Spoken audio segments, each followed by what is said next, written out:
نحمد و نصلی علی رسول الکریم اما بعد فاعوذ باللہ من الشیطان الرجیم بسم اللہ الرحمن الرحیم رب اشرح لی صدری ویسر لی امری واحلل عقدۃ من لسانی یفقہوا قولی رب زدنی علما اللہم انی اسألک علما نافعا ورزقا طیبا وعملا متقبلا آمین یا رب العالمین۔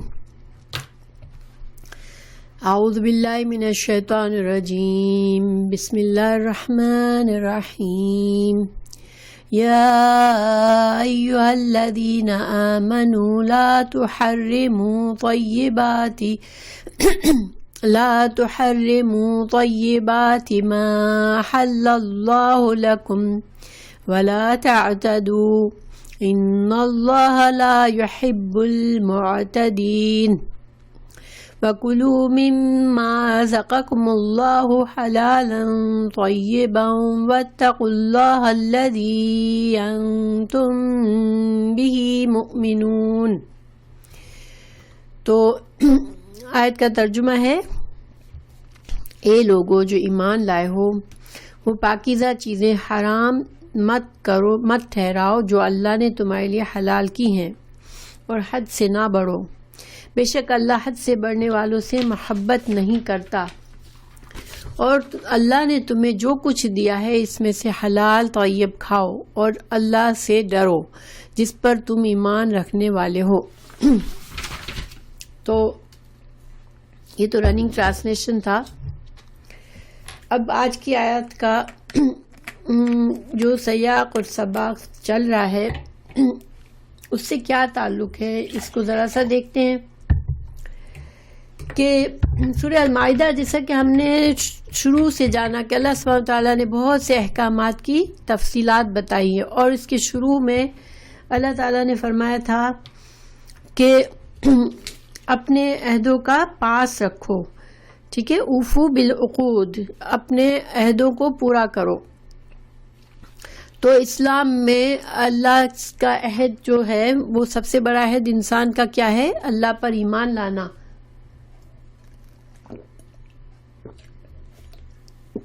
جب کوئی یہ سمجھتا ہے یا کوئی کہتا ہے کہ میں مسلمان ہوں، تو پھر یہ بھی ایک عہد ہے، تو اس عہد کے تحت اللہ تعالیٰ کے تمام احکامات کی پابندی اور اطاعت آ جاتی ہے کہ اللہ سبحانہ تعالیٰ نے جو کچھ ہمیں فرمایا کہ یہ کرو ہم وہ کریں، اللہ تعالیٰ نے جو منع فرمایا ہم اس سے رک جائیں اور مکمل اطاعت کریں۔ یہ ہمارا عہد ہے اللہ سبحانہ تعالیٰ سے۔ جب ہم نے لا الہ الا اللہ محمد رسول اللہ صلی اللہ علیہ وسلم کا کلمہ کی شہادت دی، تو اللہ تعالیٰ نے سورہ مائدہ میں بہت سے احکامات کی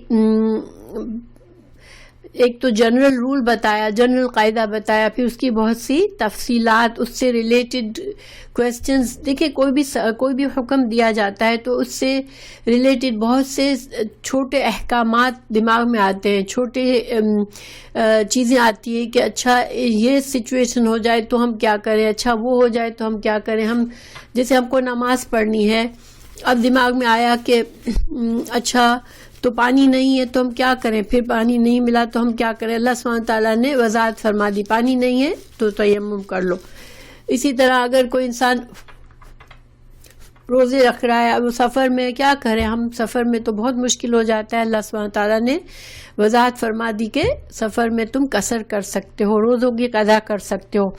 اس طرح سے ہر جو میجر حکم ہوتا ہے، جو مین حکم ہوتا ہے، اس سے بہت سے شرعی مسائل، جو چھوٹے چھوٹے فروعی مسائل نکلتے ہیں، ان کی پھر تفصیلات بھی سورہ مائدہ میں آئی۔ اور سورہ مائدہ آپ کو پتہ ہے کہ یہ آخر کے وقت کی ہے، اور اس میں جو احکامات کی تفصیل آئی ہے وہ جو ہے فائنل ہے۔ جیسے کہ اگر بعض اوقات اللہ سبحانہ تعالیٰ نے بتدریج احکامات دیے، ٹھیک ہے، ایک حکم آیا وہ تھوڑا آسان تھا، پھر اس کے بعد دوسرا آیا تھوڑا اس سے زیادہ مشکل تھا، پھر تیسرا حکم آ گیا وہ کنفرم کرنے والا حکم تھا کہ اب جو ہے یہ فائنل شکل ہے اس حکم کی۔ جیسے مثال کے طور پر جو شراب کی حرمت ہے وہ بھی جو سورہ معاہدہ میں جو آیت آئی وہ فائنل ہے. اس سے پہلے کے جو تھی وہ اس میں تھوڑی تھوڑی لچک تھی, تھوڑی بالکل سختی سے منع نہیں کیا گیا تھا. تو سورہ معاہدہ کے جو احکامات ہیں وہ فائنل شکل ہے احکامات کی, ٹھیک ہے. اب یہاں پر اللہ سبحانہ تعالیٰ نے ہمیں پچھلی آیات میں اللہ سبحانہ تعالیٰ نے ہمیں بتایا کہ یہ جو یہود اور نصارہ تھے ان سے بھی عہد لیے گئے تھے, لیکن انہوں نے اپنے عہد کا پاس نہیں رکھا. انہوں نے اللہ کے حلال اور حرام کے بارے میں اپنی منمانی کی اور حلال اور حرام میں انہوں نے تبدیلیاں کی. اسی طرح ہم جانتے ہیں کہ مشرکین مکہ نے بھی بہت سے چیزوں کو خود سے حرام کیا ہوا تھا, خود ساختہ. ہم نے اس کی تفصیلات پڑھی تھی کہ بحیرہ اور صائبہ اور اس طرح سے وہ جانوروں کے نام لے لیتے تھے اور ان کو بتوں کے نام پر چھوڑ دیتے تھے اور ان کو اپنے لیے کھانا حرام سمجھتے تھے. تو اس کے بعد پیچھے بنی اسرائیل کے یہود اور نصارہ کی باتیں بتائی گئی. پچھلی آیت میں ہمیں بتایا کہ رہبانیت ان میں ہے, نصارہ نے رہبانیت کی ہے اپنے اندر. تو رہبانیت بھی اللہ سبحانہ تعالیٰ نے قرآن میں ہمیں بتایا کہ رہبانیت جو ہے وہ اللہ کی طرف سے نہیں تھی. اور رہبانیت کیا ہوتی ہے کہ انسان اللہ کے حرام چیزوں کو بھی چھوڑ دے, اللہ کے حلال کی ہوئی چیزوں کو بھی چھوڑ دے عبادت کے ہائی لیول پر پہنچنے کے لیے, کہ میں اتنا زاہد ہوں, میں اتنا عبادت گزار ہوں کہ میں نے اپنے اوپر بیوی بھی حرام کر دی, عورت سے تعلق بھی حرام کر دیا, میں نے دنیا کے تمام نعمتوں کو چھوڑ دیا اور میں بس اللہ کی عبادت میں خود کو مشغول کر لیا. تو یہ رہبانیت جو ہے اللہ سبحانہ تعالیٰ نے یہ رہبانیت نہیں دی تھی, اس کا حکم نہیں دیا تھا. اللہ سبحانہ تعالیٰ نے سورہ حدید میں فرمایا وَرَهْبَانِيَّةَ ابْتَدَعُوهَا مَا كَتَبْنَا عَلَيْهِمْ, اور دنیا سے کنارہ کشی تو انہوں نے خود ہی ایجاد کر لی, ہم نے اسے ان پر نہیں لکھا تھا. کیونکہ اسلام جو ہے اعتدال کا دین ہے. اللہ سبحانہ تعالیٰ نے ہمیں جو دین دیا ہے وہ ایسا ہے کہ ہمیں اللہ کی دنیا میں جو اللہ نے نعمتیں ہمارے لیے بنائی ہیں وہ ہمارے لیے حلال اور جائز نعمتیں جو ہیں وہ سب کی سب ہم خوشی سے استعمال کر سکتے ہیں. یعنی کہ اللہ کی نعمتوں کو استعمال کرنا اور اللہ کا شکر کرنا یہ بھی عبادت ہے, ایک طرح سے اللہ کی بندگی ہے کہ انسان اللہ کی دی ہوئی نعمتوں کو شکر گزاری کے ساتھ استعمال کرتا ہے. اور ان کو چھوڑ دینا, اپنے اوپر حرام کر دینا بھی ناپسندیدہ ہے, کہ ایک حلال چیز کو اپنے اوپر حرام کر لینا. تو یہاں پر اسی کے متعلق اللہ سبحانہ تعالیٰ نے احکامات دیے. تو اب انشاءاللہ ہم اس کو اس روشنی میں ان آیت کو سمجھنے کی کوشش کرتے ہیں. اللہ سبحانہ تعالیٰ فرماتے ہیں یا ایھا الذین آمنوا, اعوذ باللہ من الشیطان الرجیم, یا ایھا, آپ لوگوں کو اب تک تو آتا ہوگا. ایھا کا کوئی اپنا معنی ہوتا ہے؟ ایھا, کیا ایھا کا کوئی معنی ہوتا ہے؟ نہیں, ایھا کا کوئی معنی نہیں ہوتا. یہ کیوں آتا ہے؟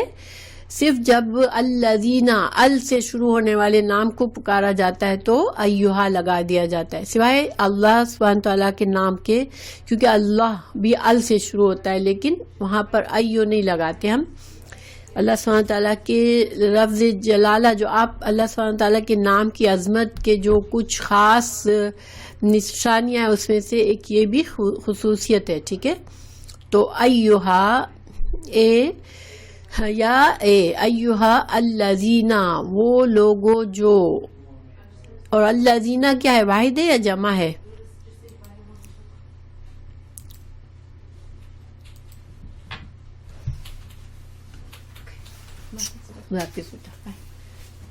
اوکے, تو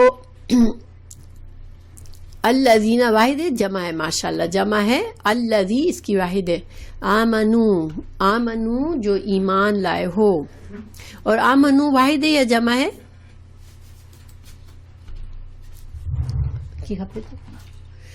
آمنو جمع ہے. کیسے پتا چلا یہ جمع ہے؟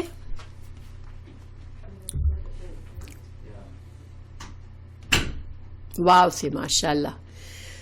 لا, نا, تحرمو, تم حرام کرو، تحرمو، اور تحرمو یہ بھی کیا ہے، واحد ہے یا جمع ہے؟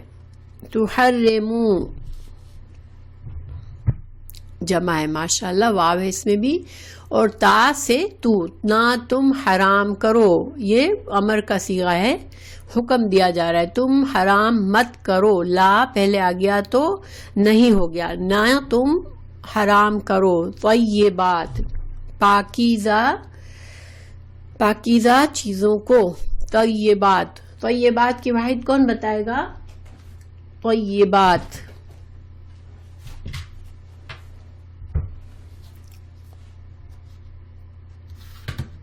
طیبتن، ماشاءاللہ، طیبتن، اوکے، تو تم پاکیزہ چیزوں کو، اور طیبات جو ہوتی ہے، طیب کون سی چیز ہوتی ہے؟ جو دیکھنے میں بھی صاف ستھری ہو، پاکیزہ ہو، اس میں کوئی گندگی نہ ہو، ٹھیک ہے؟ نہ لا تحرموا طیبات ما جو احل، احل ہا لام لام، حلال کی، اللہ نے، لکم تمہارے لیے، اللہ تعالیٰ فرما رہے کہ جو چیزیں اللہ نے تم پر حلال کی ہیں اس کو تم حرام نہ کرو اپنے اوپر۔ اب طیبات اور حلال، تو حلال بھی تمام چیزیں حلال جو ہوتی ہے وہ کیا ہوتی ہے؟ وہ طیب بھی ہوتی ہے، ٹھیک ہے؟ ہر حلال چیز جو ہوتی ہے وہ پاکیزہ بھی ہوتی ہے۔ اچھا، طیبات جو ہے پاکیزہ صاف ستھری چیز کبھی کبھی حلال نہیں بھی ہوتی، جیسے مثال کے طور پر جو ہے جانور، جو جانور ہمارے لیے حلال کیے گئے ہیں، اگر اس کو کسی بت کے نام پر ذبح کر دیا، کسی غیر اللہ کے نام پر ذبح کر دیا، تو پھر وہ ہمارے لیے طیب نہیں رہتی۔ تو حلال اور طیب، ٹھیک ہے، دونوں یہاں پر آئے ہیں کہ حلال اور طیب چیزیں اپنے اوپر حرام مت کرو، ولا اور نہ تعتدو، اور نہ تم زیادتی کرو۔ تعتدو کا روٹ ورڈ کو کوئی بتائے مجھے؟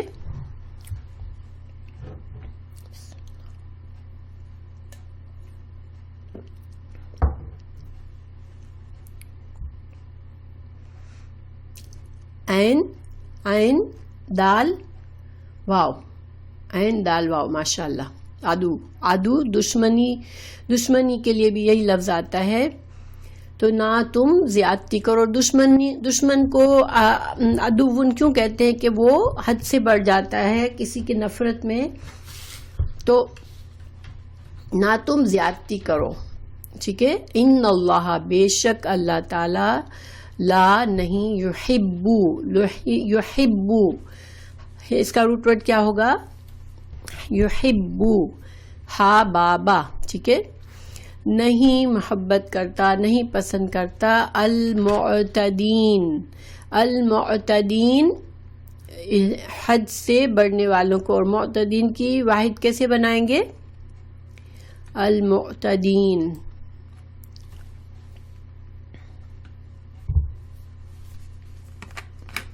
معتد، ماشاءاللہ، المعتد، اوکے۔ اب اس کی تھوڑا سا خلاصہ ہم آیت کا سمجھتے ہیں۔ دیکھیں، اللہ سبحانہ تعالیٰ نے یہاں پر فرمایا کہ اے مومنو، تم اللہ کی حلال کی ہوئی چیزوں کو حرام نہ کرو۔ تو حلال کی ہوئی چیزوں کو حرام انسان کس طرح سے کر سکتا ہے؟ دو طریقے ہوتے ہیں، ٹھیک ہے؟ ایک تو یہ کہ انسان جو ہے، ہاں نہیں تنوین نہیں ہوگی، انسان جو ہے جیسے کہ رہبانیت تھی، تو انسان اپنے زہد میں سمجھ لے کہ میں جو ہوں وہ حلال چیزوں کو بھی چھوڑ دوں گا تاکہ میں اللہ کا عبادت جو ہے وہ اچھی طرح سے کروں، اور میں عبادت کے جیسے بڑے لیول پر پہنچ جاؤں، دنیا کو چھوڑ دوں، دنیا سے بالکل بیگانہ ہو جاؤں۔ ایک یہ طریقہ ہوتا ہے جو کہ رہبانیت اس کی مثال ہے، ٹھیک ہے، اور جس کو اللہ سبحانہ تعالیٰ نے ناپسند بھی فرمایا اور قرآن میں منع کر دیا۔ اور دوسرا یہ ہوتا ہے کہ انسان کسی وجہ سے، کسی غصے میں یا کسی کو خوش کرنے کے لیے یا کسی وجہ سے انسان قسم کھا لے کہ میں یہ چیز اپنے اوپر حرام کرتا ہوں، ٹھیک ہے۔ اب یہ بھی صحیح نہیں ہے.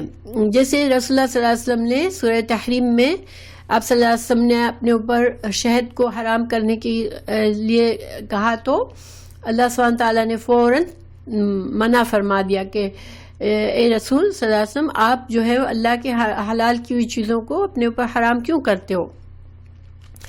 تو یہ دو طریقے ہیں جس کی وجہ سے انسان اپنے اوپر چیزوں کو حرام کر سکتا ہے.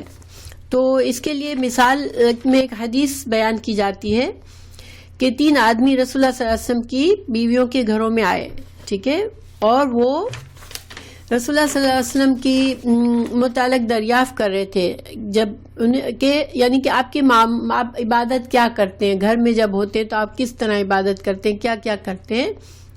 تو جب انہیں اس کے متعلق بتایا گیا تو جیسے انہوں نے سے کم سمجھا. تو جب آپ صلی اللہ علیہ وسلم کی ازواج نے بتایا کہ آپ صلی اللہ علیہ وسلم گھر میں یہ نفل پڑھتے ہیں یا یہ عبادت کرتے ہیں یا یہ اتنا سوتے ہیں یا اتنا جاگتے ہیں, یہ روزے رکھتے ہیں, تو ان کو ایسا لگا کہ یہ تو کافی کم ہے, ہم تو اس سے زیادہ کر سکتے ہیں. تو وہ کہنے لگے ہماری رسول اللہ صلی اللہ علیہ وسلم سے کیا نسبت, یعنی آپ صلی اللہ علیہ وسلم کا تو اتنا بڑا درجہ ہے, اللہ سبحانہ تعالیٰ نے آپ کے تو تمام گناہوں کو معاف فرما دیا ہے, تو شاید آپ کو اتنی زیادہ عبادت کرنے کی ضرورت نہیں ہے, ٹھیک ہے. تو ایک نے کہا میں ہمیشہ راتوں کا سونا چھوڑ دوں گا, میں راتوں کو ہمیشہ قیام کیا کروں گا. دوسرے نے کہا میں روزے مسلسل روزے ہمیشہ رکھوں گا, سارا سال روزے رکھوں گا, کبھی روزے افطار نہیں کروں گا, یعنی کبھی میں روزوں کو اسکپ نہیں کروں گا, ایوری ڈے روزہ رکھوں گا. تیسرے نے کہا میں عورتوں سے بالکل علیحدہ ہو جاؤں گا, میں عورتوں سے کوئی تعلق نہیں کروں گا, کبھی شادی نہیں کروں گا. تو رسول اللہ صلی اللہ علیہ وسلم جب آئے اور آپ کو یہ بات پتہ چلی تو آپ صلی اللہ علیہ وسلم نے ان کو بلایا اور پوچھا تمہیں لوگوں نے اس طرح سے کہا تھا, تم لوگوں نے اس طرح سے کہا تھا. اللہ کی قسم میں تم سب سے زیادہ اللہ سے ڈرنے والا ہوں اور اس سے بچنے والا ہوں, لیکن روزہ رکھتا ہوں اور نہیں بھی رکھتا, اور نماز پڑھتا ہوں اور سو بھی جاتا ہوں, اور عورتوں سے نکاح بھی کرتا ہوں. تو جو میری سنت سے بے رغبتی کرے وہ مجھ سے نہیں. یعنی آپ صلی اللہ علیہ وسلم نے پسند نہیں فرمایا ان کا یہ طریقہ کہ تم کیا مجھ سے زیادہ اللہ سے پرہیزگاری کرنا چاہتے ہو, مجھ سے زیادہ تقوی رکھنا چاہتے ہو, جبکہ میں جو ہوں میں اللہ سے سب سے زیادہ ڈرنے والا ہوں, اور میں جو ہوں میرے اندر آپ صلی اللہ علیہ وسلم نے سمجھایا کہ میں تو سو بھی جاتا ہوں, کبھی کسی رات کو سو گیا, نہیں رات بھر جاگا, تو کبھی رات بھر جاگ کے عبادت کی, تو کبھی نفلی روزے رکھے, تو کبھی میں نفلی روزے نہیں رکھے, اور میری بیویاں بھی ہیں. تو یعنی تم جو ہو اگر میرے طریقے پہ چلنا نہیں چاہتے تو پھر یہ جو ہے وہ پھر تم مجھ میں سے نہیں ہو. یعنی کہ آپ صلی اللہ علیہ وسلم کا یہ کہنا کہ تم مجھ سے نہیں ہو گویا کہ ناپسندیدگی کا اظہار تھا کہ یہ تم پھر میری سنت پر نہیں چل رہے ہو, تم میری بتائے ہوئے دین پر نہیں ہو. تو یہ بخاری کی حدیث ہے. تو گویا انسان جذبات میں آ کر کبھی اپنے اوپر اس طرح کی چیز بوجھ نہ لاد لے جو کہ اللہ کے دین میں ہم پر وہ بوجھ نہیں ڈالا گیا ہے, اور انسان کہے نہیں مجھے تو اتنا سپر لیول پہ عبادت گزار اور پرہیزگار بننا ہے کہ میں یہ کروں گا. اس طرح سے یہ صحیح طریقہ نہیں ہے. تو اس سلسلے میں اس کی جو شان نزول کے بارے میں ایک منٹ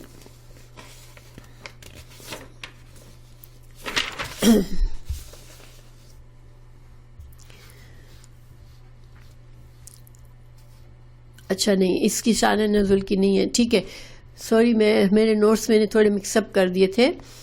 تو بہرحال یہ مطلب یہاں پر اس میں منع کر دیا گیا کہ تم جو ہو وہ اس طرح سے کوئی انسان اپنے اوپر نہ کرے. تو اس کی وہ مثال بھی ہمیں مل گئی کہ رسول اللہ صلی اللہ علیہ وسلم کی سورہ تحریم میں آپ نے قسم کھائی تھی. ہاں, ایک اور ہے اس کے بارے میں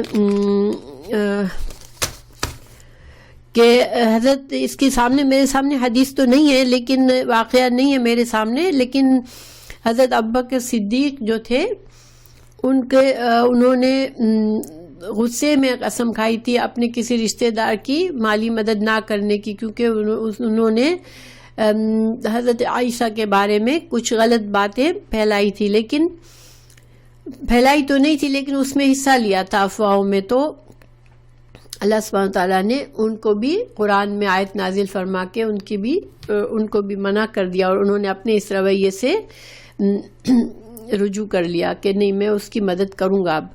تو بہرحال ایک یہ تو ہو گیا اس کی تفسیر۔ اب سوال ہے ولا تعتدوا، ٹھیک ہے، حد سے نہ بڑھو۔ تو حد سے نہ بڑھو کہ کیا مطلب ہے کہ دیکھیں اللہ سبحانہ تعالیٰ نے دنیا کی تمام نعمتیں ہمارے لیے بنائی ہیں، اور یہ اللہ تعالیٰ نے فرمایا سورہ بقرہ میں الذی خلق لکم ما فی الارض جمیعا۔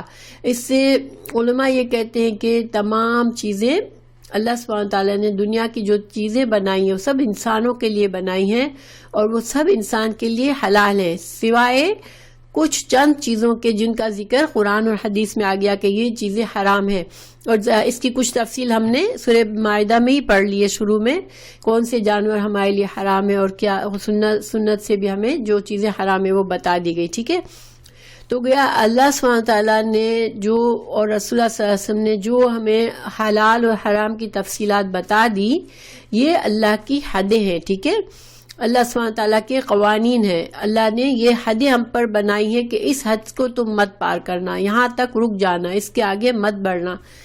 تو پھر اگر انسان اللہ کے حلال اور حرام کی پرواہ نہیں کرتا تو وہ انسان اللہ کی حدوں کو توڑتا ہے، اور جو حدوں کو توڑتا ہے وہ معتد ہوتا ہے، اور اللہ تعالیٰ ان سے محبت نہیں کرتا، اللہ ان کو پسند نہیں فرماتے۔ تو اسی لیے یہاں فرما دیا گیا کہ ان اللہ لا يحب المعتدین۔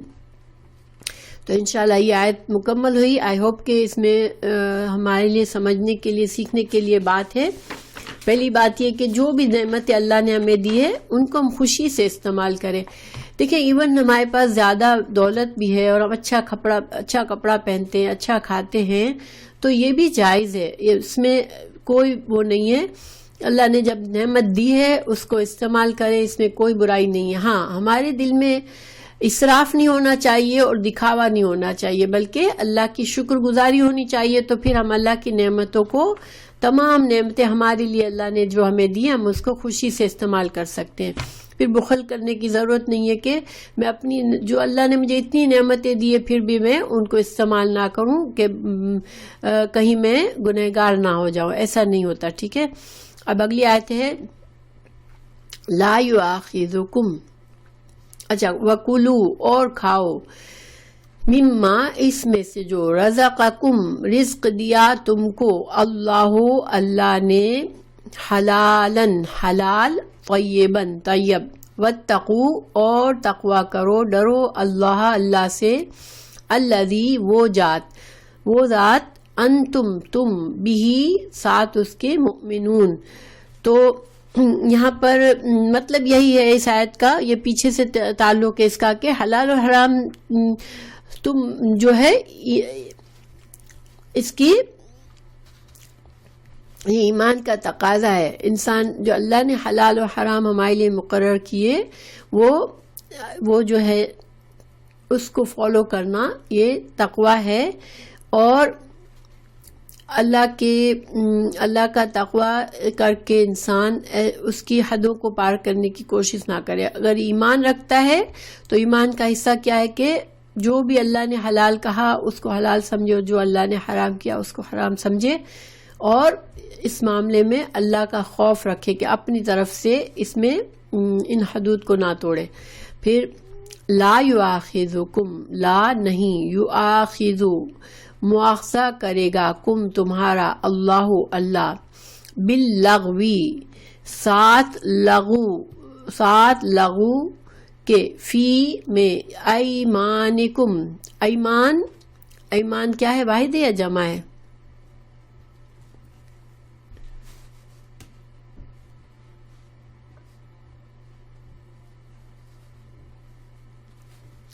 جمع ہے، اور یمین اس کی واحد ہے۔ اچھا ایمان، یمین کا مطلب ہوتا ہے داہنا، ٹھیک ہے، داہنا پن۔ تو ایمان کیوں کہا کہ اس کا لغوی مطلب ہوتا ہے برکت، ٹھیک ہے، برکت۔ تو برکت والا کیوں کہا قسم کو کہ قسم کے ذریعے انسان جب قسم کھاتا ہے تو قسم کے ذریعے انسان کسی کے دل کو مضبوط کرتا ہے کہ اس کو کنفرم کرتا ہے کہ ہاں میں یہ کام ضرور کروں گا. اگر جیسے مثال کے طور پر کوئی کسی کی مدد کا وعدہ کرتا ہے اللہ کی قسم کھا کر, تو اس کا مطلب ہے کہ وہ کسی انسان کو تحفظ دیتا ہے, حقوق انسان کے حق کی حفاظت ہوتی ہے قسم سے, اس لیے اس کو برکت والی چیز کہا گیا. ٹھیک ہے, تو اللہ سبحانہ تعالیٰ آگے جو ہے, اور یہ کہ اس آیت کا تعلق پچھلی آیت سے بھی اس طرح بھی ہو جاتا ہے کہ انسان جب قسم کھاتا ہے, قسم کھا کے بعض اوقات حلال کو حرام کرنے کی قسم کھا لیتا ہے, تو اسی لیے کائنڈ آف یہ ریلیٹڈ ہے. ٹھیک ہے, سبجیکٹ. تو نہیں مواخذہ کرے گا اللہ باللغوی, لغو کے ساتھ, فی میں ایمانکم, تمہاری قسموں میں سے. اور لغو بات کیا ہوتی ہے؟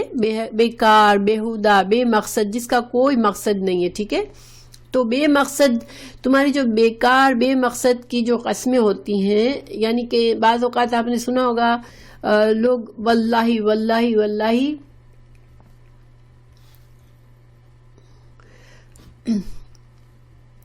ہاں بالکل ماشاءاللہ نصیب, تو یہ جو ہوتی ہے یہ ایک تکیہ کلام بن جاتا ہے. ٹھیک ہے, اور بعض لوگ اردو میں بھی اللہ کی قسم کرتے رہتے ہیں, اور وہ ان بغیر سوچے سمجھے کہتے ہیں. ٹھیک ہے, اس کو لغو قسم کہتے ہیں.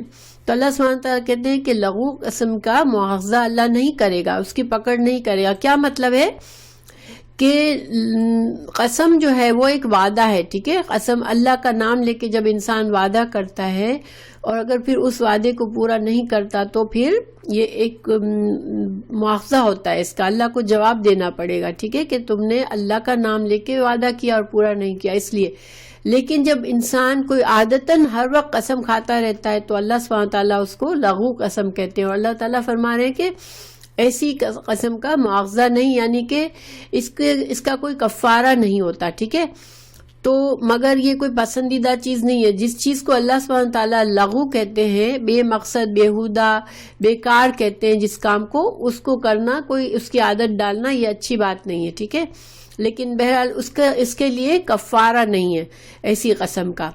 بیما ساتھ اس کے جو, ولیکن لیکن, یؤاخذکم وہ مواخذہ کرے گا تمہارا, بیما ساتھ اس کے جو, عقدتم مضبوط, عقد کہتے ہیں گرہ باندھنا. ٹھیک ہے, اسی لیے نکاح کو بھی عقد کہتے ہیں نا. تو تم نے جو مضبوط گرہ باندھی, الایمان قسموں کی, یعنی قسم کھا کے کسی بات کو نیت ارادے سے تم نے قسم کھائی اللہ کی کہ میں یہ کام ضرور کروں گا, اللہ کی قسم میں یہ کام ضرور کروں گا, یا اللہ کی قسم میں یہ کام نہیں کروں گا, اور تمہاری نیت اور ارادہ پورا اس میں شامل ہے, تو ایسے قسم کو توڑنے کا مواخذہ ہے, یعنی تم کو کفارہ پھر دینا پڑے گا ورنہ تمہاری پکڑ ہوگی. تو جسی طرح نظر کو مان کر انسان نظر پوری نہیں کرتا تو بھی وہ بھی گناہ کا کام ہوتا ہے, اس کا بھی پھر کفارہ دینا پڑتا ہے.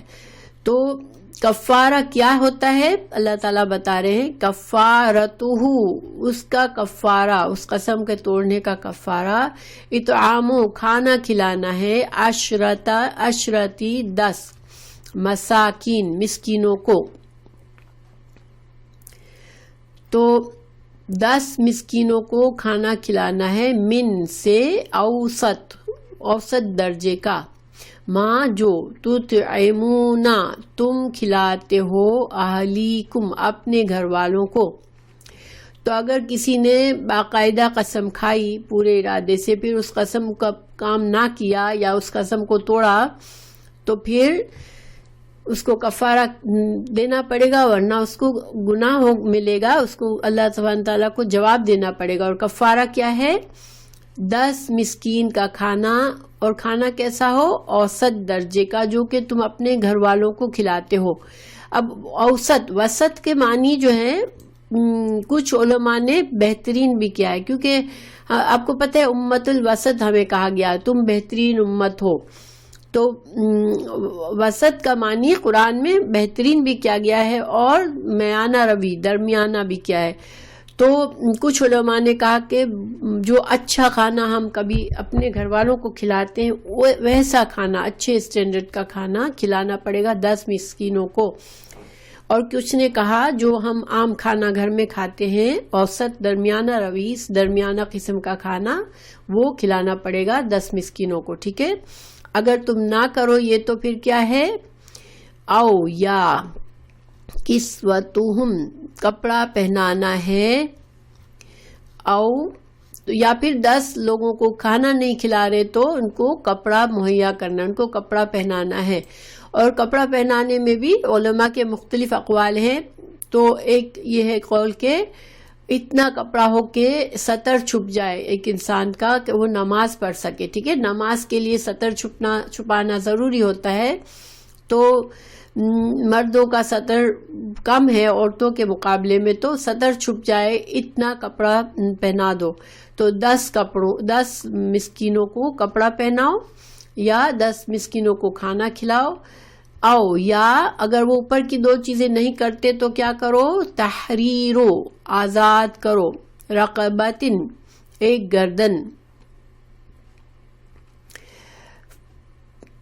گردن کو آزاد کرو، یعنی کہ غلام آزاد کرو. ٹھیک ہے، ایک فمن پھر جو لم نہ یجد پائے، فصیامو تو روزے رکھنا ہے، ثلاثت 3 ایام 3 دن کے روزے رکھنے ہیں. ذالک یہ کفارہ ہے ایمانکم تمہاری قسموں کا، اذا جب حلفتم جب تم قسم کھاؤ. تو پہلے روزے رکھنے کی چوائس نہیں ہے. ٹھیک ہے، پہلی چوائس یہ ہے کہ تم یا تو کھانا کھلاؤ یا کپڑے پہناؤ یا ایک غلام آزاد کرو. ان تینوں میں سے کوئی کام تم نہیں کر سکتے تو پھر روزے رکھو 3 دن. اور ان روزوں میں علماء نے کہا کہ کوئی ضروری نہیں ہے کہ ایک ساتھ 3 رکھے یا بیچ میں چھوڑ کے کرے. ٹھیک ہے، لیکن 3 روزے اس کے رکھنے پڑیں گے. تو اب یہ کہ قسم کی کتنی قسمیں ہیں. دیکھیے قسم جو ہے، ایک تو ہم نے یہاں پر ہمیں 2 باتیں پتہ چلی. ایک قسم جو ہوتی ہے جس کا مواخذہ اللہ سبحانہ تعالیٰ نہیں فرمائیں گے مگر وہ لغو قسم ہے. تو لغو قسم جو ہے وہ واللہ بلا واللہ اس طرح کے جو لوگ کھاتے ہیں، اور یہ اس کا کوئی کفارہ نہیں. ٹھیک ہے، پھر جو ہے ایک اور قسم ہوتی ہے جس کو کہتے ہیں یمین غموس، غائن میم واو صاد، غموس جھوٹی قسم. تو جھوٹی قسم وہ ہوتی ہے جو انسان نیت اور ارادے کے ساتھ دھوکہ اور فریب دینے کے لیے جھوٹ بول کر قسم اٹھائے کہ ایسا ہوا ہے یا نہیں ہوا ہے، حالانکہ اس کی قسم واقعہ کے خلاف ہو. ٹھیک ہے، یہ ایسی قسم جو ہے وہ کبیرہ گناہ ہے.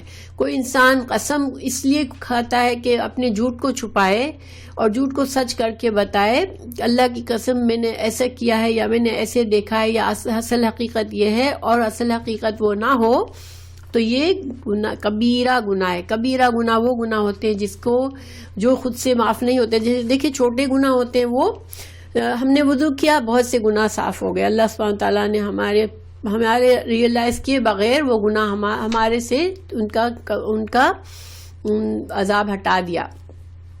لیکن کبیرہ گناہ وہ ہے جو کہ اس کی سزا مست ہے، انلیس کہ انسان پورے خلوص کے ساتھ دعا مانگے، توبہ کرے، آئندہ نہ کرنے کا عہد کرے اور اپنی اصلاح کرے. تو یہ اور جو قسم کھا کے جھوٹ بول کے جو فائدہ اٹھایا تھا اس کا ازالہ کر دے. اگر ایسا کرے گا تو پھر وہ گناہ سے بچ جائے گا، ورنہ یہ کبیرہ گناہ ہے. اچھا، اور جو تیسری قسم ہے وہ منعقد ہونے والی قسم ہے، جو کہ انسان پورے ارادے اور نیت کے ساتھ قسم کھاتا ہے کہ میں ایسا کروں گا یا ایسا نہیں کروں گا. پھر اگر وہ قسم پوری نہ کر سکے تو پھر اس آیت میں اس کا کفارہ بیان ہوا ہے. وہ کیا ہے کہ 3 کاموں میں سے ایک کرے، جو میں نے ابھی آپ کو بتایا. ٹھیک ہے، تو یہ تو ہو گیا قسم کا کفارہ اور قسم کی اقسام. اب اللہ سبحانہ تعالیٰ نے یہاں فرمایا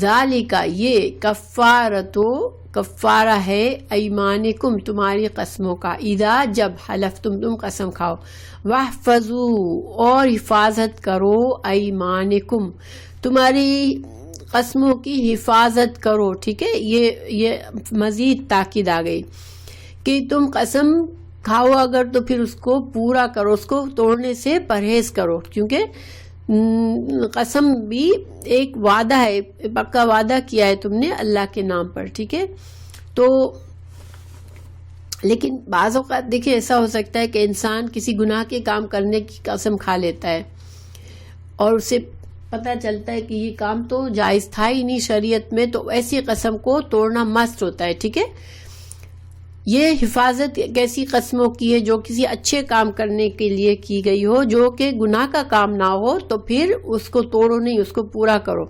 ہاں اگر توڑنا پڑے تو پھر اس کا کفارہ ادا کرو.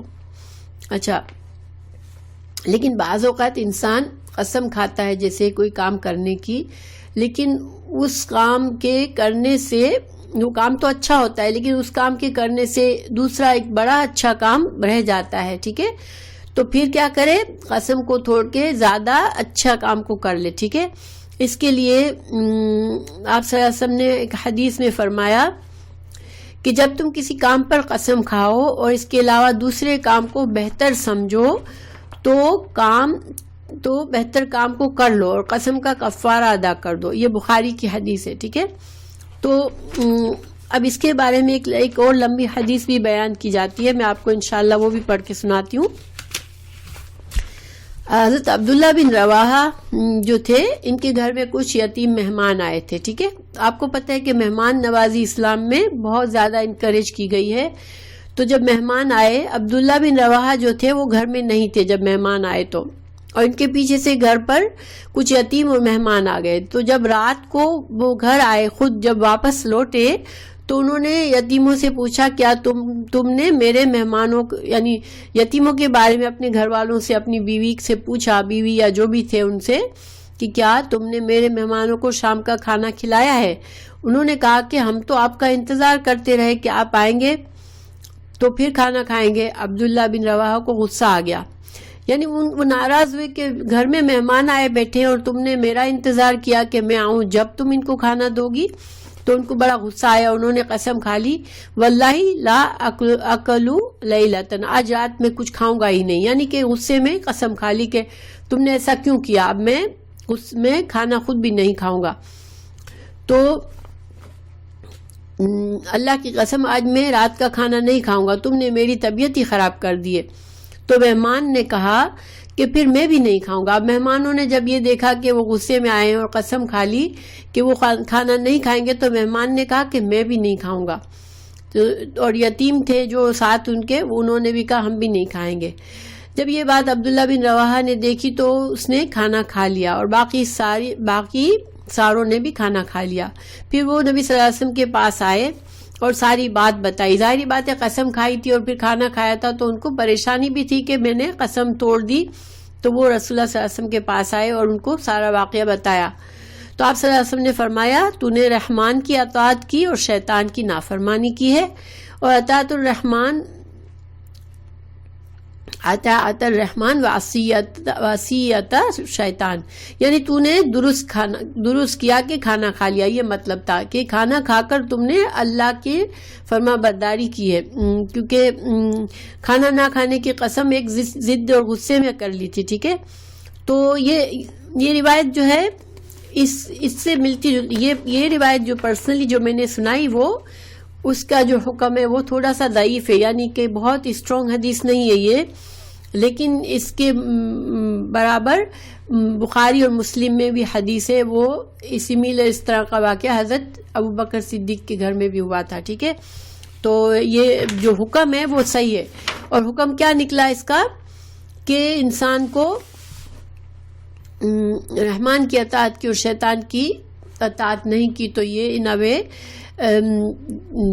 اس بات کو حضرت ابو ہریرہ نے فرمایا کہ جب یہ واقعہ ہوا تو یہ آیت نازل ہوئی تھی. اب پتہ نہیں شان نزول کے بارے میں بھی اس کو یہی حدیث کو پیش کیا جاتا ہے کہ اس واقعے کے پر اس طرح کے واقعات پر یہ آیت نازل ہوئی تھی. بہرحال تو یہ مثال تھی کہ اگر انسان نے قسم کھا لی لیکن اس سے بہتر یہ تھا کہ قسم توڑ دے اور وہ کام کر لے جس کے نہ کرنے کی قسم کھائی ہے تو پھر انسان کر لے, ٹھیک ہے, مگر کفارہ پھر ادا کر دے.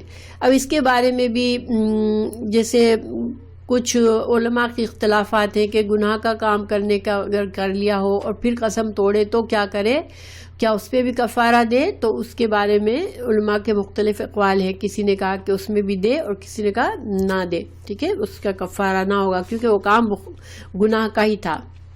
پھر جھوٹی قسم کھانے والے کے لیے حدیث ہے کہ وہ شخص جو آدمی ایسی قسم اٹھاتا ہے اور مسلمان مرد کا مال غصب کرنا چاہتا ہے جھوٹی قسم کے ذریعے تو پھر وہ انسان جھوٹا ہے, اور جب وہ اللہ کو ملے گا تو اللہ اس سے ناراض ہوگا, ٹھیک ہے.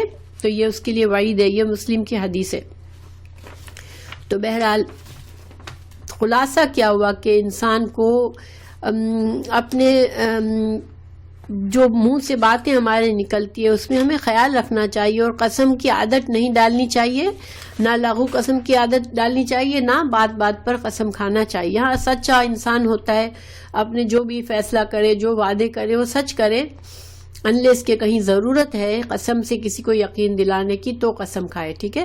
اور دوسری یہاں پر سائڈ کی بات یہ ہے کہ قسم صرف اللہ سبحانہ تعالیٰ کے نام کی کھائی جا سکتی ہے, باقی تمہارے سر کی قسم اور میری جان کی قسم اور یہ ساری قسمیں جو ہوتی ہیں وہ شرکیہ ہیں, ٹھیک ہے, وہ قسم جائز ہی نہیں ہے, وہ گناہ کا کام ہے ایسی. اور پھر دوسری بات یہاں پر یہ ہے کہ قسم کا جس طرح کفارہ اسی طرح نظر ماننے کا بھی کفارہ ہے. کسی نے نظر مانی ہو کہ میرا یہ کام ہو جائے گا تو میں روزے رکھوں گی, ایک نفلی روزہ رکھوں گی یا کچھ اس طرح کی کوئی کسی نے نظر مانی ہو اگر, تو پھر اس کو بھی پھر کرنا ضروری ہے, ورنہ پھر اس کا بھی کفارہ یہی ہوگا جو کہ قسم کا کفارہ ہے. پھر اللہ تعالیٰ آگے فرما رہے ہیں کذالک, اسی طرح یبین, بیان فرماتا ہے اللہ لکم, تمہارے لیے, آیات ہی, اس کی آیات, اور آیات کی واحد انشاءاللہ آپ کو آتی ہوگی آیتن, ٹھیک ہے نا, لعلکم, تاکہ تم تشکرون, تم شکر کرو. یہاں پر غور و فکر کرنے کی بات ہے.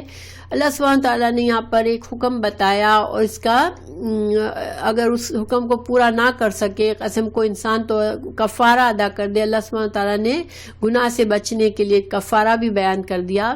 تو اللہ تعالیٰ آگے یہاں فرما رہے ہیں کہ جو اللہ تعالیٰ اسی طرح تم کو اپنی نشانیاں بتا رہا ہے, اتنے احکامات دے رہا ہے دین کے. یہاں آیات سے مطلب شریعت کے احکامات ہیں. تو اللہ سبحانہ تعالیٰ جب ہمیں احکامات کی تفصیلات بتاتے ہیں, قرآن اور حدیث سے ہمیں شریعت کا علم ملتا ہے, تو یہ کیا ہے, یہ ایک نعمت ہے, ٹھیک ہے, کیونکہ اللہ سبحانہ تعالیٰ یہ فرمائے تاکہ تم شکر کرو. تو شکر کب کیا جاتا ہے, نعمت پر کیا جاتا ہے نا. تو اللہ سبحانہ تعالیٰ کا یہ دین جو ہے, دین کی سمجھ ہے, جو خلاصہ ہے, جو ہمیں باتیں سمجھ آ جاتی ہے دین کی صحیح, وہ سارا کیا ہے, وہ اللہ کی ایک نعمت ہے. کس مقام پر کیا کرنا ہے کیا نہیں کرنا, یہ نعمت ہے. اور اس نعمت کا بھی جس طرح ہر نعمت کا کے لیے شکر کرنا ضروری ہوتا ہے, ہر نعمت کے بعد شکر لازم ہوتا ہے, اسی طرح اس سب سے بڑی نعمت یہ ہے اللہ کا دین. تو اس کے احکامات کی تفصیلات اللہ بتا رہے ہیں, تو ہمیں شکر کرنا چاہیے. اللہ سبحانہ تعالیٰ ہمیں شکر گزار بندے بنا دے, آمین. پھر اللہ سبحانہ تعالیٰ آگے فرما رہے ہیں یا ایھا الذین, اے لوگو جو ایمان لائے ہو, انما, بے شک, الخمر, خمر کیا ہوتا ہے, خمارا, خمر ڈھانپ دانے والا, اس کا لفظی ترجمہ ہے جو چیز ڈھانپ دے, ٹھیک ہے. اور خمر, شراب کو خمر کیوں کہتے ہیں کہ وہ عقل کو ڈھانپ دیتی ہے, عقل پر حاوی ہو جاتی ہے. تو بے شک خمر اور میسرو اور جوا, والانصاب اور آستانے, والازلام اور پانسے, ازلام جو وہ تیر ہوتے جس کے ذریعے سے قسمت کا حال معلوم کرتے تھے. رجسن گندگی ہے، من سے عمل الشیطان شیطان کے عمل میں سے ہے. فجتنبوہ جنب جین، اس کا روٹ ورڈ ہے جین نون با، ٹھیک ہے، جنب ایک طرف ہو جاؤ یعنی کہ بچو، اس سے چھوڑ دو اس کو. اور یہ کتنے الفاظ ہیں؟ فجتنبوہ کتنے الفاظ ہیں یہاں پر؟ ماشاءاللہ. فا اجتنبوہ 3 الفاظ ہیں، ماشاءاللہ 3 ہیں. لعلکم تاکہ تم، تفلحون تاکہ تم فلاح پا جاؤ. اب دیکھیں یہ جو ہے شراب کی حرمت کا فائنل حکم ہے، ٹھیک ہے، کہ شراب حرام ہے. تو اب شراب کے بارے میں سورہ بقرہ میں اللہ سبحانہ وتعالیٰ نے سورہ بقرہ آیت 219 میں پہلا حکم فرمایا تھا کہ شراب اور جوا میں کچھ فائدے ہیں تمہارے لیے مگر اس کے نقصانات بہت زیادہ ہیں، ٹھیک ہے. پھر سورہ نساء 43 میں اللہ سبحانہ وتعالیٰ نے فرمایا تھا کہ تم نماز میں کے پاس نہ جاؤ. ہاں ماشاءاللہ نسرین، تم نماز کے پاس نہ جاؤ جبکہ تم نشے کی حالت میں ہو. سیدہ کی آئی ڈی نظر آ رہی تو میں بھول جاتی ہوں. سیدہ ماشاءاللہ، it's good to have you back, text چلتا ہے تمہارا. تو اللہ تعالیٰ فرما رہے ہیں، دیکھیں یہ فائنل حکم ہے. سورہ نساء میں اللہ تعالیٰ نے فرمایا تھا کہ تم جب نشے کی حالت میں ہو تو نماز کے قریب نہ جاؤ. اب یہ فائنل حکم آ گیا، اس سے شراب حرام کر دی گئی. اور اس سے جو پچھلے 2 حکم تھے جس میں تھوڑی سی لچک تھی وہ منسوخ ہو گئے. اب یہ ناسخ حکم ہے، یعنی کہ فائنل حکم ہے شراب کا. تو بہت سے لوگ اس میں کہتے ہیں کہ یہاں پر اللہ نے کہاں حرام کا لفظ استعمال کیا ہے، تو شراب کو حرام کہاں کہا ہے اللہ نے. تو دیکھیے اب اس پر غور کرتے ہیں کہ اللہ تعالیٰ نے یہاں کتنے اسٹرانگ انداز میں اس کو حرام کہا ہے. سب سے پہلی بات اللہ تعالیٰ نے فرمایا کہ شراب اور جوا جو ہے وہ کیا ہے؟ رجسن گندگی ہے. اب اللہ سبحانہ تعالیٰ جس چیز کو گندگی فرما رہے ہیں تو کیا گندی چیز کو جب اللہ تعالیٰ جس کو گندا سمجھے اس کو ایک مومن مسلمان اتنا اچھا سمجھے کہ اس کو پی لے، اپنے پیٹ میں ڈالے، تو کیا وہ حرام نہیں سمجھے گا؟ اس کو حرام سمجھنا ضروری نہیں ہے، ٹھیک ہے. نمبر 2 من عمل الشیطان، یہ اللہ نے اس کو کہا کہ یہ شیطانی عمل ہے. اب شیطان کا تو اللہ نے صاف واضح بتا دیا کہ یہ رجیم ہے، اللہ کی رحمت سے دور ہے، اس پر لعنت کی گئی ہے، یہ ہمیشہ کے لیے جہنم میں جائے گا اور اس کو فالو کرنے والے بھی جہنم میں جائیں گے. تو اب یہاں پر اللہ سبحانہ تعالیٰ فرما رہے کہ یہ شراب پینا، جوا کھیلنا یہ شیطان کے اعمال میں سے ہے. تو فجتنبوہ، تو بس بچو اس سے. اب دیکھیں کہ جس کام کو اللہ تعالیٰ کہے کہ یہ شیطانی عمل ہے، کیا اس کو ایک مسلمان گوارا کرے گا کہ اس کو کرے اور کہے کہ یہ تو حرام تو نہیں ہے نا کم از کم، ٹھیک ہے. کیونکہ شیطان کے عمل کرنے والوں کو تو سب کے لیے جہنم کی وعید آ چکی ہے قرآن میں، حدیث میں، ہر جگہ بار بار. اچھا، پھر اللہ سبحانہ تعالیٰ نے یہاں امر کا صیغے سے کہا اس سے بچو، حکم دے دیا کہ اس سے بچو. تو جس سے اللہ تعالیٰ حکم دے رہے کہ اس سے بچو تو کیا وہ حرام نہیں ہوگا؟ پھر لعلکم تاکہ تم، تفلحون، اللہ تعالیٰ فرما رہے ہیں کہ اگر تم شراب اور جوئے سے بچو گے تو تم فلاح پا جاؤ گے. یعنی کہ اگر تم نہیں بچو گے تو پھر فلاح نہیں پاؤ گے. اور فلاح کون سی کامیابی ہوتی ہے؟ جو بہت محنت اور مشقت کے بعد آخر کار انسان کو فلاح ملتی ہے. جیسے کہ سورہ بقرہ کے آیت میں اللہ تعالیٰ نے جب مومن کی خصوصیات بتائی تو فرمایا کہ یہ مومن جو ہے یہی لوگ فلاح پانے والے ہیں. تو فلاح یعنی کہ جنت میں داخل ہونے والے ہیں، اللہ کی رضامندی حاصل کرنے والے ہیں. تو اب یہ اتنے ساری باتیں اللہ نے فرما دی اور اس پر بھی بعض لوگ کنونس نہیں ہیں. اور یہ بات صرف کتابوں میں نہیں ہے، مجھے ذاتی طور پر کسی سے بات کرتے ہوئے کسی پاکستانی سے جو شراب پیتے تھے ان سے میں نے کہا کہ ان کو سمجھانے کی کوشش کی، تو انہوں نے کہا تھا کہ کہاں ہے حرام، قرآن میں کہا ہے اس کو حرام. خیر میرا تو بہت پرانی بات ہے، میرا علم اتنا نہیں تھا، تو میں نے صرف یہ آیت ہی بھیج دی ان کو، لیکن میں ان کو سمجھا تو نہیں سکی. لیکن بہرحال سمجھنے تو جس کو سمجھنا ہوتا ہے وہی سمجھتا ہے نا. تو اللہ سبحانہ تعالیٰ مسلمانوں کو اس گندگی سے بچائے. اور جوا اور شراب دونوں چیزیں ساتھ ساتھ یہاں پر، اور تیسری چیز یہاں پر جو تیروں کے ازلام، تو ازلام میں دیکھیں آج کل ہم تیروں سے تو فال نہیں نکالتے، لیکن جو لاٹری خریدتے ہیں، جو پرائز بانڈ ہوتے ہیں، اور اس طرح کی جو بھی چانس والی چیزیں ہوتی ہیں نا، وہ ساری مسلمان کے لیے جائز نہیں ہے. ٹھیک ہے، یہاں تک کہ بعض لوگوں نے کہا انشورنس کا بھی جائز نہیں ہے. واللہ عالم انشورنس کے بارے میں مجھے زیادہ اسٹڈی کرنی پڑے گی، لیکن بہرحال یہ ایسی کوئی بھی چیز جس سے ایک بہت سو کا نقصان ہوتا ہے اور ایک کا فائدہ ہوتا ہے، کچھ کا فائدہ ہوتا ہے اور چانس سے ہوتا ہے، جو یہ جائز نہیں ہے اسلام میں. بہرحال اب اللہ تعالیٰ آگے فرما رہے ہیں انما، بے شک. اور انما جو ہوتا ہے اس کا مطلب صرف بے شک نہیں ہوتا، بلکہ اس کا مطلب کیا ہوتا ہے، اور کوئی بات نہیں مگر یہی بات ہے. ٹھیک ہے، بے شک یعنی کہ یقیناً صرف یہی بات ہے. یریدو وہ چاہتا ہے، الشیطان شیطان، ان یہ کہ یوقع کہ ڈال دے، بینکم تمہارے درمیان، العداوت عداوت.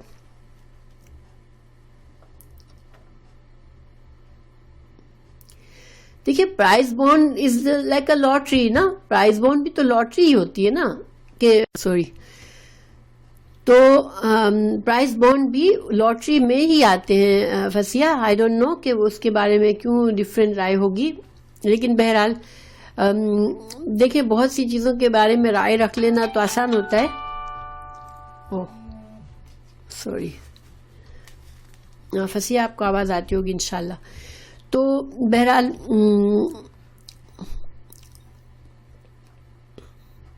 اب آپ کلاس میں ہیں نا فسیہ انشاءاللہ؟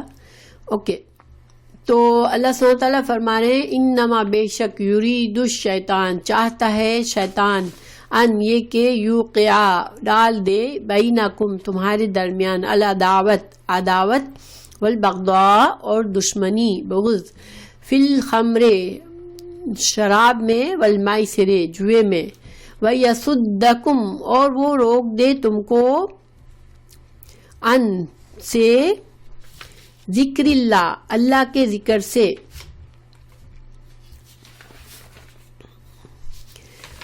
وَأَن اور الصلاتی اور نماز سے، فہل تو کیا، انتم تم منتہون تم باز آؤ گے.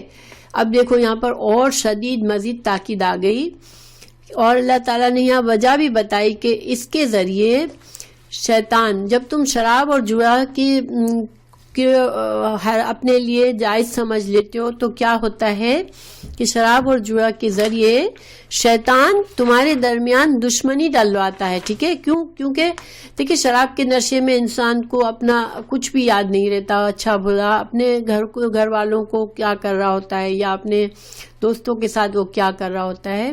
اس سے آپس کے تعلقات خراب ہوتے ہیں، دشمنی ہوتی ہے. اور جوا بھی ایسی چیز ہے کہ جوئے کے ذریعے بھی جو جیت جاتا ہے اور جو ہار جاتا ہے وہ پھر ان کے درمیان تعلقات خراب ہوتے ہیں، دشمنی ہوتی ہے. اور بعض اوقات جوئے کا جو عادی لوگ ہوتے ہیں وہ اپنے قیمتی سے قیمتی چیز کو بھی داؤ پر لگا دیتے ہیں. تو اس کے بارے میں ایک روایت آتی ہے، اس جو ٹکڑا ہے کہ شیطان تمہارے درمیان دشمنی ڈالتا ہے. سعد بن ابی وقاص سے روایت ہے کہ میں انصار اور مہاجرین کے کچھ لوگوں کے پاس آیا تو انہوں نے کہا آؤ تمہیں کھلائیں اور شراب پلائیں. یہ شراب کی حرمت سے پہلے کی بات ہے. چنانچہ میں ان کے پاس ایک باغ میں گیا، وہاں ان کے پاس اونٹ کی بھنی ہوئی سری اور شراب کا ایک مشکیزہ تھا. میں نے ان کے ساتھ کھایا اور پیا. ان کے پاس مہاجرین اور انصار کا ذکر ہوا تو میں نے کہا مہاجرین انصار سے بہتر ہیں. تو ایک آدمی نے سری کا ایک جبڑا پکڑا اور مجھے دے مارا، جس سے میری ناک زخمی ہو گئی. نے رسول اللہ صلی اللہ علیہ وسلم کے پاس آیا اور آپ کو یہ بات بتائی تو اللہ تعالیٰ نے شراب کے بارے میں یہ آیت نازل فرمائی، انما الخمر والمیسر۔ تو یہ اس کی شان نزول کی یہ حدیث ہے کہ صحابہ کرام جو اللہ تعالیٰ نے ان کے دلوں میں ایک دوسرے کے لیے اتنی محبت ڈالی تھی کہ انصار نے مہاجرین کے لیے کتنی کتنی قربانیاں دی تھی اور یہ بالکل بھائی بنے ہوئے تھے، لیکن شراب کے نشے میں ان کے درمیان جھگڑا ہو گیا۔ تو یہ اللہ تعالیٰ نے یہ بات نازل کی کہ شیطان جو ہے اس شراب کے ذریعے تمہارے درمیان دشمنی ڈلواتا ہے، ٹھیک ہے۔ تو ویسے یہ تو کوئی بھی انسان عقل سے بھی سمجھ سکتا ہے کہ جب انسان نشے میں ہے، اس کو کچھ ہوش ہی نہیں ہے، تو پھر وہ کہاں سے اس کے لوگوں سے کہاں سے تعلقات صحیح رہیں گے، اور جوئے کا عادی بھی یہی صورت ہوتی ہے۔ پھر دوسرا اس کا نقصان یہ کہ اس کے ذریعے انسان اللہ کے ذکر سے دور ہو جاتا ہے، نماز سے دور ہو جاتا ہے۔ تو ظاہری بات ہے جب انسان نشے میں ہوتا ہے یا جوئے میں ہار گیا یا جیت گیا، اب اس کو پھر اللہ کے ذکر کا کہاں خیال رہے گا۔ تو یہ سارے نقصانات اللہ نے یہاں بتا دیے، اور آخر میں اللہ نے فرما دیا کیا اب تم باز آؤ گے۔ اب یہ ایک دھمکی کا انداز ہے کہ کیا باز آؤ گے، اور یہ بھی ایک حکم ہے، انتم منتہون، کیا تم باز آنے والے ہو، جیسے کہ ہم کسی کو ڈانٹ کے کہے کہ اب تم بس کرو گے یا نہیں، تو اس طرح کا یہ انداز ہے۔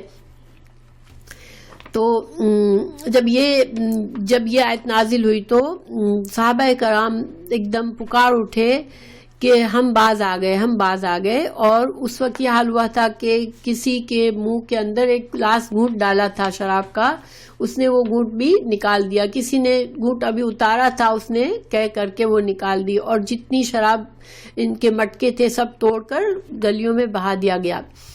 تو صحابہ کرام نے اس کے بعد اس حکم کے بعد ایک دم سے بالکل سے چھوڑ دیا۔ تو سبحان اللہ، اللہ سبحانہ تعالیٰ کی حکمت ہے کہ اللہ نے بتدریج اس کی عادت ڈلائی، کیونکہ اس معاشرے میں شراب جو تھی وہ عام تھی، اور شراب کا عادی جو ہوتا ہے اس کو ایک اوور نائٹ بالکل چھوڑنے کا حکم آئے تو اس کے لیے شاید مشکل ہوتا۔ تو اللہ تعالیٰ نے اتنا موقع دیا کہ جو لوگ ذہنی طور پر مسلمانوں کو پہلے ہی تیار تھے، بہت سے لوگوں نے تو پہلے ہی چھوڑ دی تھی، جب سورہ بقرہ کا حکم آیا کہ اس میں نقصانات تمہارے لیے، تو بہت سے لوگ جن کا دیکھیں ہمیشہ طرح طرح کے لوگ ہوتے ہیں، بعض لوگوں کا دل اتنا صاف ہوتا ہے کہ ان کو اشارہ ہی کافی ہو جاتا ہے، انہوں نے اس وقت ہی چھوڑ دی تھی۔ دوسروں نے جب دوسرا حکم آیا کہ نماز کے قریب مت جاؤ تو اس وقت چھوڑ دی، اور جب یہ لاسٹ حکم آیا تو اس وقت سب مسلمانوں نے شراب کو ختم کر دیا، چھوڑ دیا۔ پھر اللہ تعالیٰ فرما رہے وَأَطِيعُوا اللَّهَ، اطاعت کرو اللہ کی، وَأَطِيعُوا الرَّسُولَ، اور رسول کی اطاعت کرو، وَاحْذَرُوا، اور نافرمانی سے بچو، فَإِن، پھر اگر تَوَلَّيْتُمْ، تم موڑو گے، فَاعْلَمُوا، تو جان لو، انما بے شک، علی رسولنا، ہمارے رسول کے ذمے تو البلاغ، پہنچا دینا ہے، المبین، کھلم کھلا۔ یعنی کہ یہ بھی اسی کا تعلق بھی پیچھے کے حکم کو مضبوط تاکید ہے کہ اللہ تعالیٰ کے اور اللہ کے رسول کی اطاعت کرو، جس میں قرآن اور حدیث دونوں آ جاتے ہیں، کہ قرآن اور حدیث کے میں جن چیزوں سے تمہیں منع کیا ہے، جن چیزوں سے روکا ہے، ان سے تم رک جاؤ، نافرمانی مت کرو۔ اگر تم واضح احکامات آنے کے بعد بھی اگر تم دوبارہ وہی کرو گے تو پھر جان لو کہ اللہ کے رسول تو صرف پہنچانے والے ہیں، پھر تم کو جواب دہ اللہ کے سامنے ہونا ہے، یعنی اللہ، یہ ایک طرح سے دھمکی ہے کہ اللہ کو جواب دینا ہے تم کو۔ پھر آگے لیسا، نہیں ہے، علی الذین، ان لوگوں پر، آمنو، جو ایمان لائے، وعملوا، اور انہوں نے عمل کیے، الصالحات، نیک، جناحن، کوئی گناہ، فیما، اس میں جو، طعموا، انہوں نے کھایا یا پیا، اذا، جب، ما، اتقوا، جب انہوں نے تقوی کیا، وآمنوا، اور ایمان لائے، وعملوا، اور جنہوں نے نیک اعمال کیے، الصالحات، نیک، ثم، پھر، تقوا، انہوں نے تقوی کیا، وآمنوا، اور ایمان لائے، ثم، پھر، تقوا، انہوں نے تقوی کیا، واحسنوا، اور احسان کیا۔ واللہ، اور اللہ تعالیٰ، یحب المحسنین، اللہ محسنین سے محبت فرماتا ہے۔ اب دیکھیں یہ آیات کا کیا مطلب ہے۔ جب شراب کے پکی حرمت آ گئی تو کچھ صحابہ کے ذہن میں یہ خیال آیا کہ ہمارے کچھ ساتھی مسلمان تو ہوئے تھے مگر شراب کی حرمت سے پہلے دنیا سے رخصت ہو گئے اور وہ شراب پیتے تھے، تو اب کیا ہوگا، ان کے ساتھ کیا ہوگا؟ جیسے کہ آپ نے پڑھا ہے کہ کعبہ کی جب تبدیلی آئی اور جب مسلمانوں نے خانہ کعبہ کی طرف منہ کر کے نماز پڑھنا شروع کیا تو کچھ مسلمانوں جو پہلے سے انتقال کر چکے تھے اور وہ بیت المقدسی کی طرف نماز پڑھتے رہے تھے، تو مسلمانوں نے سوال کیا تھا کہ یا رسول اللہ ان کا کیا ہوگا، انہوں نے تو خانہ کعبہ کی طرف منہ نہیں کیا تھا اور وہ شہید ہو گئے پہلے ہی۔ تو اللہ تعالیٰ نے اس وقت آیت نازل فرمائی تھی کہ ما کان اللہ لیضیع ایمانکم، اللہ تعالیٰ ایسا نہیں ہے جو تمہارے ایمان کو ضائع کر دے۔ ایمان سے وہاں پر مطلب کیا تھا کہ تمہاری نمازوں کو ضائع کر دے۔ گویا ایمان کی حالت میں اگر انہوں نے نمازیں قبلے کی طرف نہیں بھی پڑھی تھی مگر چونکہ اللہ کا حکم ہی نہیں آیا تھا تو اللہ تعالیٰ ان کو کوئی اس پر سزا نہیں دے گا۔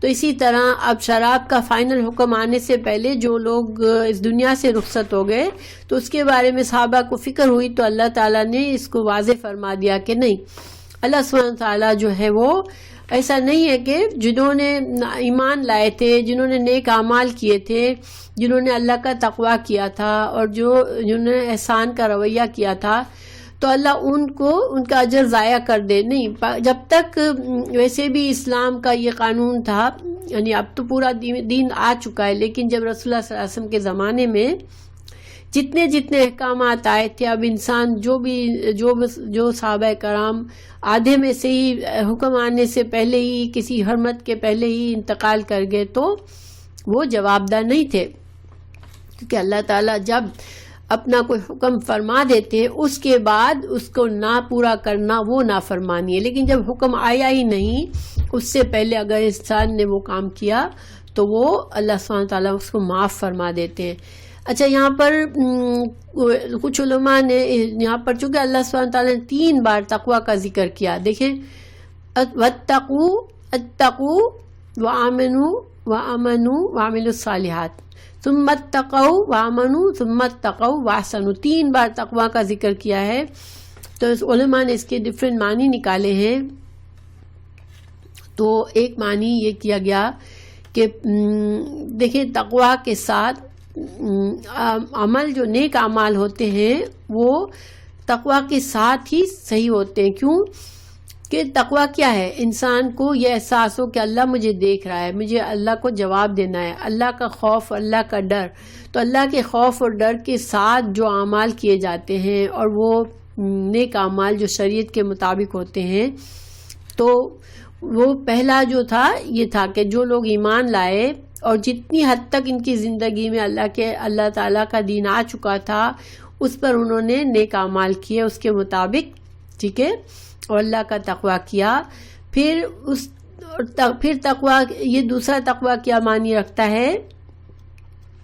دیکھیں جب انسان نیک اعمال کرتا ہے نا تو اس کے اندر اور تقویٰ بڑھتا ہے، اس کے اندر اور ایمان بڑھتا ہے، تو ان کا تقویٰ اور بڑھ گیا۔